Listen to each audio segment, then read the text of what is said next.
Mes vœux le meilleur à tous et à toutes. Un début de semaine à tous les téléspectateurs de Mondico Télévision. Madame, Messieurs, bonsoir et bienvenue à cette nouvelle session qui s'ouvre sur Mondico ce soir. Tout de suite, le sommaire.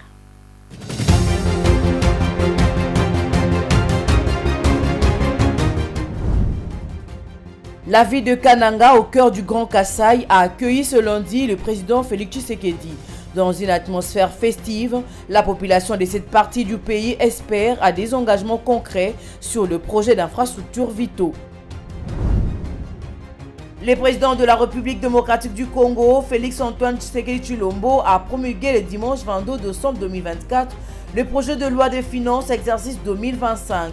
Cette loi des finances a été votée à l'Assemblée nationale et au Sénat après quelques réajustements et après examen approfondi à la commission ECOFIN.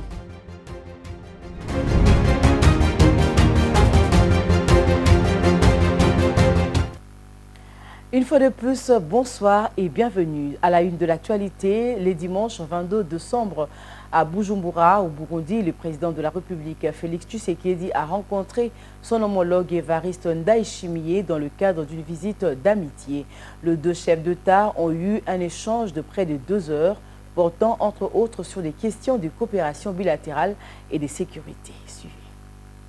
Le président Félix Tshisekedi a rencontré dimanche à Bujumbura, au Burundi, son homologue Évariste Ndayishimiye dans le cadre d'une visite d'amitié. Cette visite du président de la République dans la capitale burundaise fait partie des efforts diplomatiques déployés par le chef de l'État pour promouvoir le développement et la stabilité dans la région de Grand Lac. Les présidents Tshisekedi et Ndayishimiye ont d'excellentes relations fraternelles et les deux pays sont liés par le lien historique de coopération. Le dernier tête-à-tête entre les deux dirigeants date du 5 septembre 2024 à Beijing, en marge du 9e Forum sur la coopération Chine-Afrique, FOCAC 2024. Bien avant, les présidents burundais avaient effectué 2 visites officielles à Kinshasa, capitale de la République démocratique du Congo RDC, respectivement en février 2024 et en août 2023. J'ai annoncé tantôt dans le titre, la loi des finances pour exercice 2025 a été promulguée le dimanche 22 décembre 2024 par le chef de l'État, Félix Tshisekedi. Cette loi de finances entrera en exécution à partir de ce 1er janvier 2025 et est présentée en équilibre en recettes et en dépenses à hauteur de 51 milliards 553 millions 54 000 francs congolais. Ces budgets pour l'exercice 2025 connaît un accroissement significatif de 25% que celui de l'exercice 2024, reflétant la détermination du gouvernement à accroître la mobilisation de ressources internes et l'amélioration des performances de régie financière. Commentaire.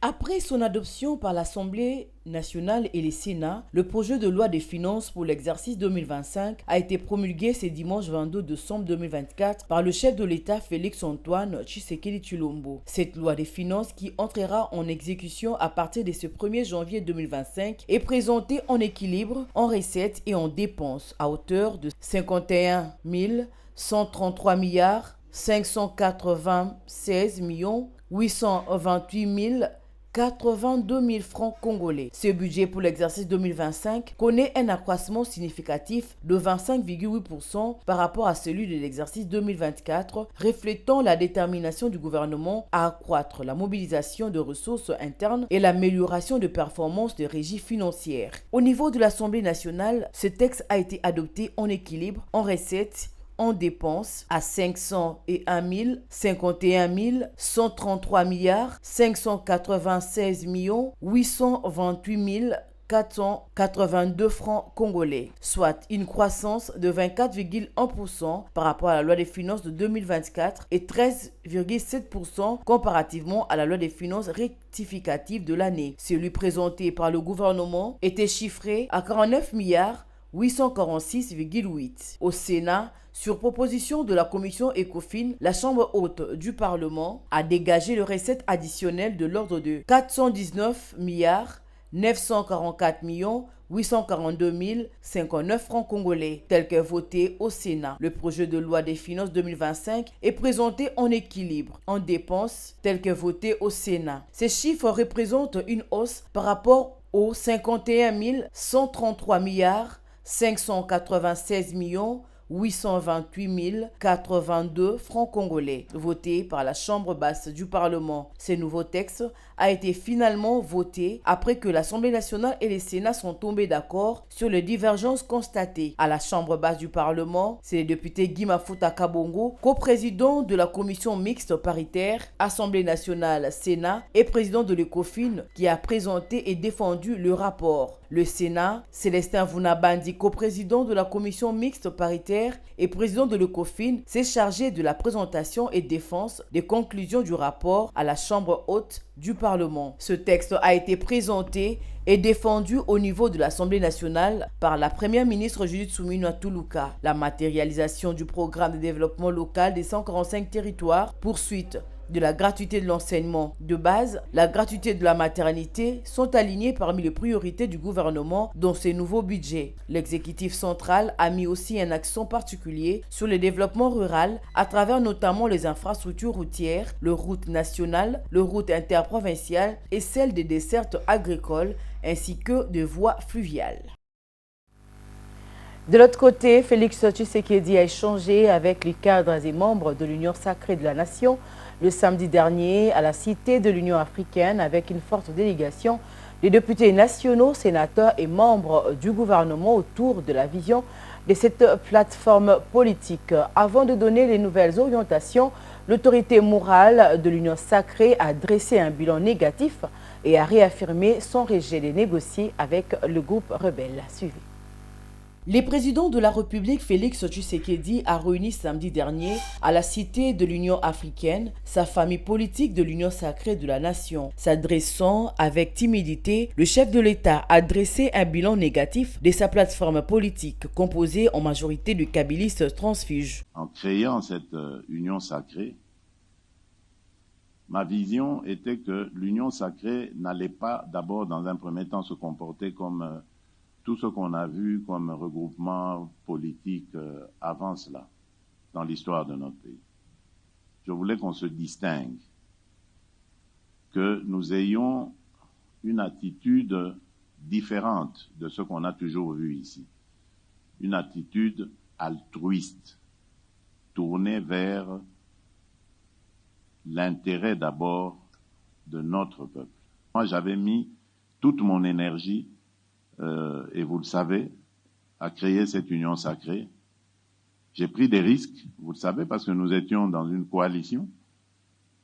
Et lorsque j'ai vu que cette coalition me tirait vers le bas et ne me permettait pas de servir mon pays comme je l'entendais, j'ai donc lancé un appel à mes compatriotes, appel auquel vous avez tous répondu. Mais moi, je ne lançais pas un appel au partage des privilèges. Je lançais un appel à construire ensemble ce pays. Sans mâcher ces mots, Félix Tshisekedi, revenant sur son appel de fin 2020 qui n'était pas celui de partage de privilèges, mais à construire ensemble ces pays, à inviter tous ceux qui ne voient les choses de la même manière que lui de quitter. C'est lui qui estime que cette voie que j'ai choisie ne lui plaît pas, n'a qu'à aller ailleurs, a-t-il dit en lingala. Peu avant sa sortie officielle en avril 2023 au stade de Martyrs, Christophe Mbosso, alors président de l'Assemblée nationale, affirmait qu'il était temps de démontrer à la face du monde l'existence de l'union sacrée au travers de faits et actions. À en croire, une fois la charte signée, tout le membre devrait se mettre au travail pour améliorer la vie de la population. C'est disons plusieurs fois bloqué par le Front commun pour le Congo FCC de Joseph Kabila, avec lequel il était en coalition après les élections de décembre 2018. Félix Tshisekedi avait en décembre 2020 mis fin à cette alliance que plusieurs observateurs qualifiaient de contre-nature, d'où son appel à mettre sur pied l'union sacrée, appel auquel presque tous les caciques de l'ancien régime avaient répondu favorablement. Mais en cheminant, quelques membres ont, pour diverses raisons, claqué la porte de cette plateforme, à l'instar de Moïse Katumbi, qui s'inquiétait de l'absence d'une vision claire de l'union sacrée. Et puis la première ministre Judith Suminwa a marqué de son empreinte au culte dominical kimbanguiste, symbolisant la conclusion de sa visite à la Nouvelle-Jérusalem avant de regagner Kinshasa.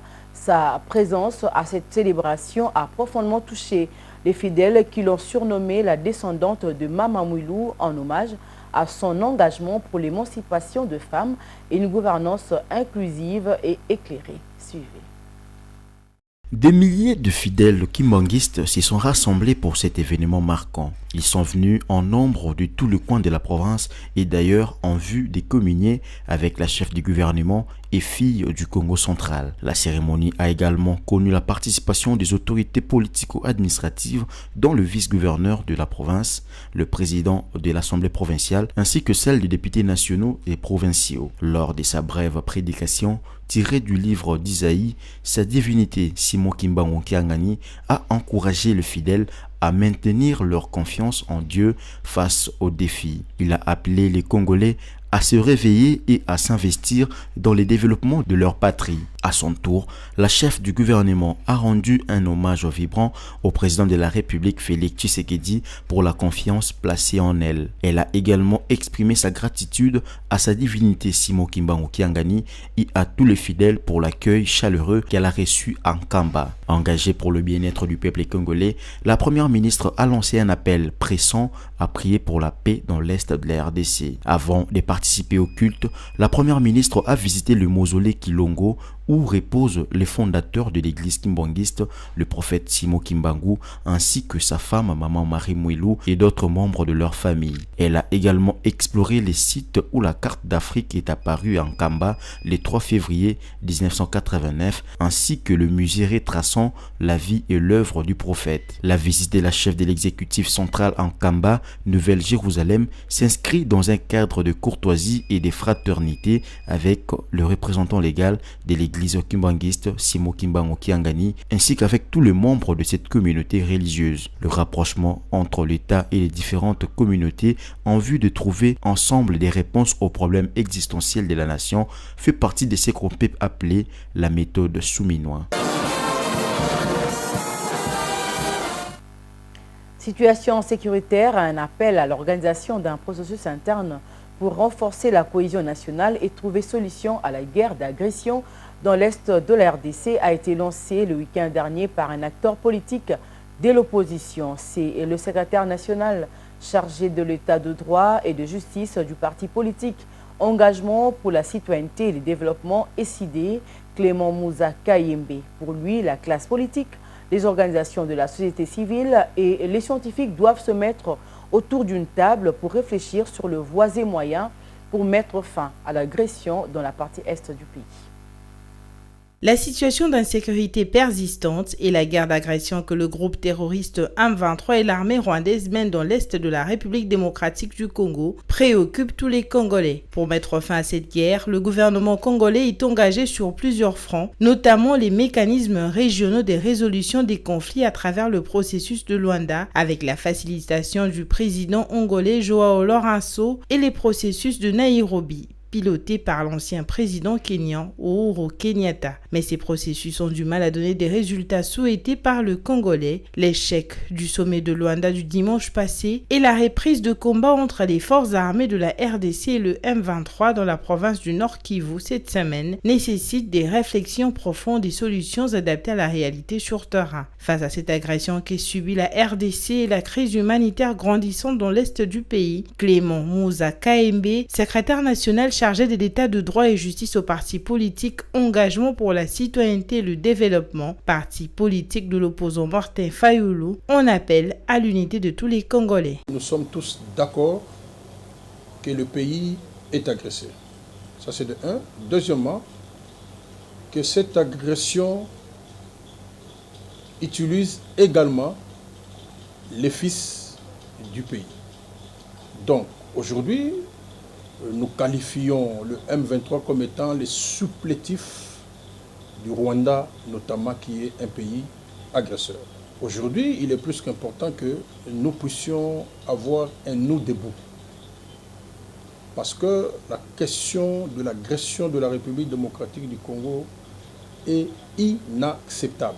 Malgré les efforts diplomatiques de la RDC, les autorités rwandaises ne sont pas encore inquiétées par les organisations internationales. Clément Mouza appelle la communauté internationale à sanctionner le Rwanda pour le soutien apporté aux rebelles du M23 sur les sols congolais. Au propre et au figuré, la République démocratique du Congo est bel et bien agressée. Donc nous avons de ce fait besoin du soutien de la communauté internationale.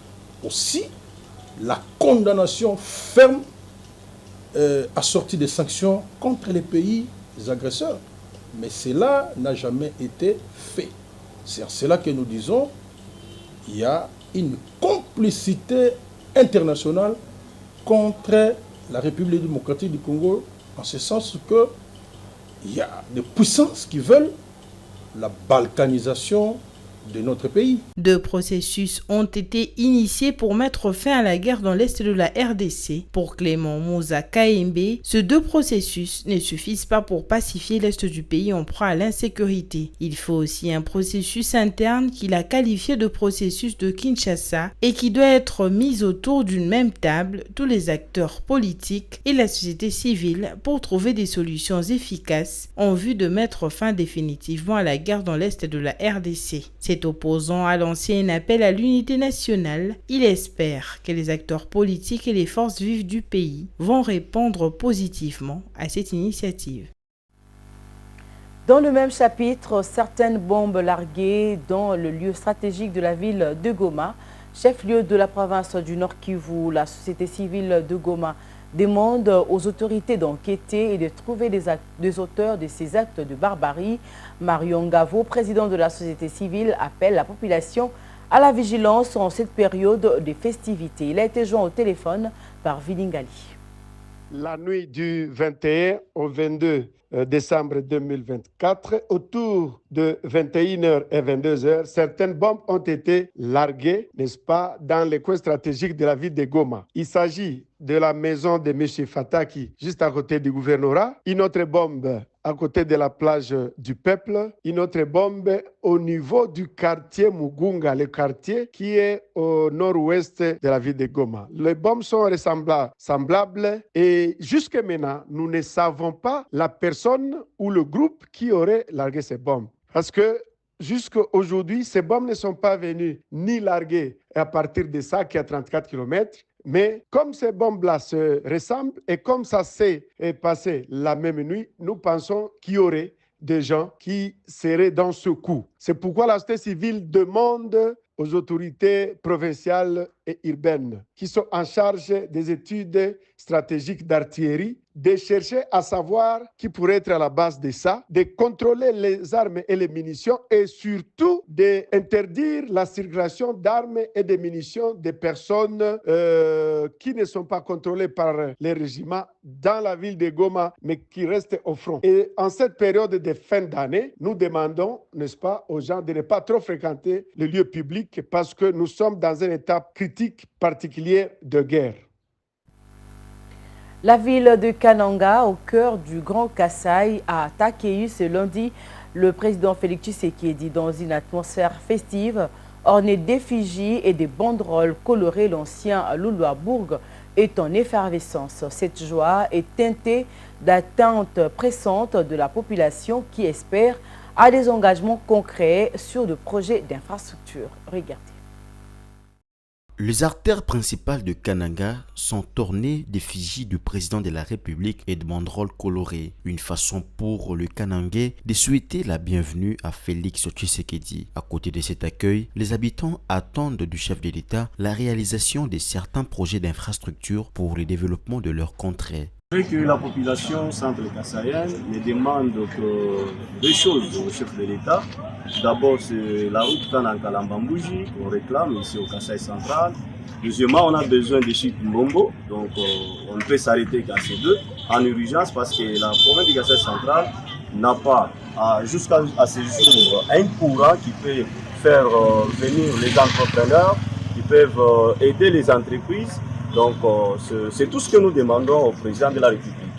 Nous demandons aussi à la population centre-kassaïenne d'aller massivement accueillir notre président. Daniel Kapuka, militant du mouvement citoyen Lutte pour le changement, appelle ainsi les citoyens du centre Kasaï à exprimer leur mécontentement face à cette situation. Il encourage les habitants à faire entendre leur voix et à demander des comptes au gouvernement sur l'avancement des projets. Mon pays, c'est dans son fief, mais que ça ne soit pas un moment spécial pour le Kanongais. Nous devons quand même montrer au chef de l'État qu'on est déçus parce que nos attentes ne sont pas ce que nous sommes en train de vivre. Bientôt, il va totaliser les 10 ans de son mandat. Qu'est-ce que nous allons avoir comme souvenir de l'actuel président? C'est lui chez qui nous avons placé tout notre espoir. Les attentes des citoyens vont au-delà des simples infrastructures. Ils espèrent également des améliorations dans le secteur de la santé, de l'éducation et de l'emploi. La population aspire à un avenir meilleur. Les séjours tant attendus du président Tshisekedi à Kananga sera une réponse aux attentes et des revendications de la population qui attend voir sa ville se transformer avec des projets de développement durable. Quittons Kananga pour la ville de Lubumbashi où la culture s'expose sous toutes ses formes. Du 19 au 29 décembre 2024, la foire culturelle célèbre les trésors artistiques et patrimoniaux du Haut-Katanga. Organisé par l'Institut de Beaux-Arts de Lubumbashi, cet événement phare propose un riche programme mêlant cinéma, linguistique, arts plastiques, musique, mode et gastronomie. Une immersion unique au cœur de la diversité de la province plutôt qui préfère. Suivez. Durant plus d'une semaine, les œuvres d'art issues des différentes disciplines artistiques sont exposées dans la salle et le hall de l'Institut de Beaux-Arts de Lubumbashi. L'exposition inaugurale, qui réunit des œuvres artistiques variées, met un accent particulier sur la peinture et d'autres disciplines artistiques, offrant ainsi un espace unique pour favoriser les échanges entre artistes et publics. Nous avons organisé la foire, une foire que nous avons appelée une foire culturelle, dans laquelle foire, nos objectifs étaient de réunir les six territoires de la province du Haut-Katanga, que chaque province vienne présenter ses œuvres, ses artistes, avec les soucis de mettre ensemble, faire le vivre ensemble dans la culture pour consolider nos valeurs culturelles. Avec un accent particulier mis sur la peinture, cette foire est un cadre particulier pour faciliter la rencontre entre eux et avec le public. Chris Mbelengui est le coordonnateur de cette foire. Nous avons créé la foire culturelle du Haut-Katanga pour réunir tous les artistes appelés artistes ou bien les personnes dans la culture, dans tous les arts que nous avons d'habitude. Et c'est pourquoi on a fait un programme qui nous va réunir tout le monde et tout le monde va présenter ce qu'ils ont comme œuvre, comme art de la province du Haut-Katanga. Pour les jeunes talents comme Charlène Mutombo, élève de l'Institut Beaux-Arts, cet événement est une véritable source d'inspiration. Ça me donne plus d'inspiration en fait. Je découvre un peu des choses qui peuvent un peu me donner encore envie d'apprendre.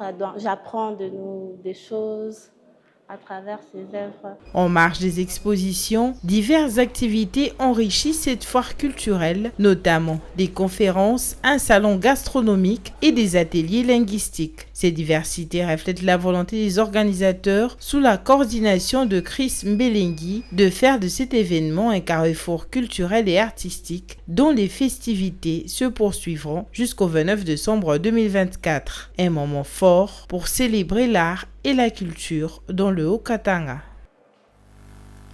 Revenons à Kinshasa, démarrage officiel de la 46e foire internationale du Congo-Kinshasa. Les activités de la 46e édition foraine de la FIKIN par le vice-premier ministre, ministre de l'économie nationale, Daniel Mukoko Samba, représentant du chef de l'État, Félix Tshisekedi, ont été officiellement lancés le samedi 21 décembre 2024 à Kinshasa.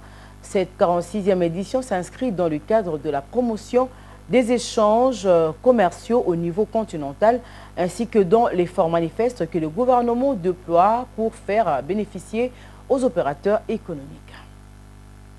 Cette 46e édition de la FIKIN qui se tient du 21 décembre 2024 au 20 janvier 2025 a été lancée par le vice-premier ministre, ministre de l'économie nationale Daniel Mukoko, représentant du chef de l'État congolais Félix Tshisekedi, avec à ses côtés les ministres du commerce extérieur Julien Paluku et d'autres membres du gouvernement, de députés, chefs d'entreprises publiques et privées ainsi que les opérateurs économiques et culturels ont pris part au lancement officiel. Le directeur général de la FIKIN a, en ce moment de discours, souligné les défis que connaît cet établissement public qui a peine de se relancer, notamment le manque d'infrastructures. La 46e Fontaine 2024 s'inscrit dans le cadre de la promotion des échanges commerciaux au niveau continental ainsi que les efforts que le gouvernement déploie pour bénéficier aux opérateurs économiques nationaux des avantages de l'initiative AGOA et de la zone libre-échange continentale africaine. Cette édition marque notre détermination à relancer les activités de cet établissement public qui a récemment traversé une période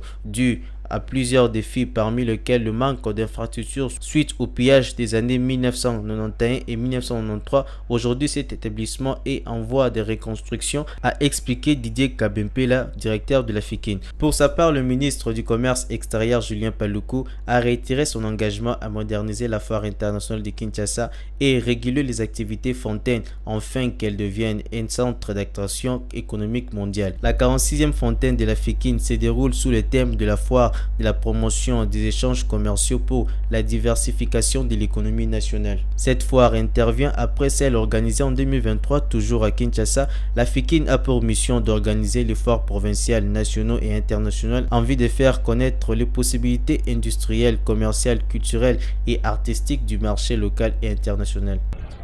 Je déclare ouverte la 46e session de la foire internationale de Kinshasa. De retour sur ce plateau, le ministre d'État chargé de la Justice et garde de Sceaux, Constant Moutamba, avait pris une batterie de mesures qui se sont ajoutées aux résolutions de travaux de la commission interministérielle culte et associations chargées de l'assainissement, de la régulation et la structuration du cadre de fonctionnement des ASBEL du 5 juillet 2024. Parmi ces mesures, on peut citer tenue d'une assemblée générale d'une ASBEL qui est conditionnée par la présence de 2 délégués du ministère de la Justice. L'église Image de Je suis s'est conforme à cette disposition légale. Les prophètes Eli Choba, représentant légal de cette grande communauté, a appelé les églises de la RDC à emboîter le pas. Propos recueillis par Viningali Junior. Eh bien, l'élément motivateur, c'est le respect. Le respect de l'ainsi dit le Seigneur, parce que je vais te dire, nous sommes une église qui est conduite par la révélation. Et mon père spirituel d'heureuse mémoire était un homme très respectueux des Écritures, de la parole de Dieu et de la prophétie, parce que la prophétie, c'est elle qui conduit l'Église. Et je dirais aux églises qui ne respectent pas cette disposition, notamment, de pouvoir emboîter le pas, parce que toute autorité vient de Dieu, dit la Bible. Donc si Dieu a placé l'autorité en place, et nous, Église, nous sommes des personnes qui incarnent la sainteté, qui incarnent l'obéissance. Nous devons justement obéir à la loi, obéir à la parole de Dieu.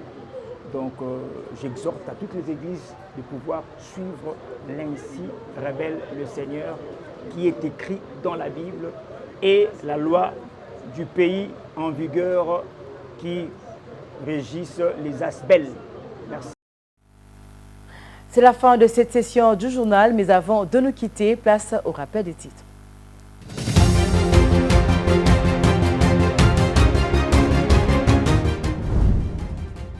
La ville de Kananga, au cœur du Grand Kasaï, a accueilli ce lundi le président Félix Tshisekedi. Dans une atmosphère festive, la population de cette partie du pays espère à des engagements concrets sur le projet d'infrastructures vitaux. Le président de la République démocratique du Congo, Félix Antoine Tshisekedi Tshilombo, a promulgué le dimanche 22 décembre 2024 le projet de loi des finances exercice 2025. Cette loi des finances a été votée à l'Assemblée nationale et au Sénat après quelques réajustements et après examen approfondi à la commission ECOFIN.